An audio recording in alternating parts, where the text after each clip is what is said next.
Hello everyone, welcome back to my channel again. তো এই উইকেন্ডে আমরা চলে গেছিলাম the Bengal by Hatari, which is situated in this golf green. তো তোমরা যারা মানে বাঙালি ফুড যারা খাও না, তারা এই জায়গাটা ডেফিনেটলি যেতে পারো। আমরা জেনারেলি বাড়িতে খাই, বাট এই উইকেন্ডে মনে হয়েছিল যে একটু যাই, কারণ স্পেসিফিক্যালি এই ফিশ কবিরাজিটা বাড়িতে জেনারেলি বানানো হয় না। তো আমরা স্টার্টারে প্রথমেই ফিশ কবিরাজিটা নিয়ে নিয়েছিলাম, লিকুইডটা। তারপরে দই প্যানের ফেভারিট লুচি আর কষা মাংস নিয়েছিলাম। খুবই ভালো ছিল। হ্যাঁ, মায়ের হাতে রান্নার সাথে তো তুলনাই হয় না, তাদেরটা একদম স্পেশাল হয়, কিন্তু এটাও খুব ভালো ছিল। আর হঠাৎ করে বিকেলবেলা আমার খেতে ইচ্ছা করেছিল, তো তাই জন্য আমরা এখানে চলে গেছিলাম, কারণ হঠাৎ করে তো বিকেলে বানানো যায় না।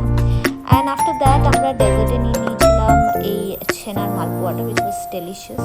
তো আমরা এই উইকেন্ডটা এইভাবেই কাটালাম। তোমাদের যদি এই ব্লগটা ভালো লেগে থাকে, please do like, share and comment.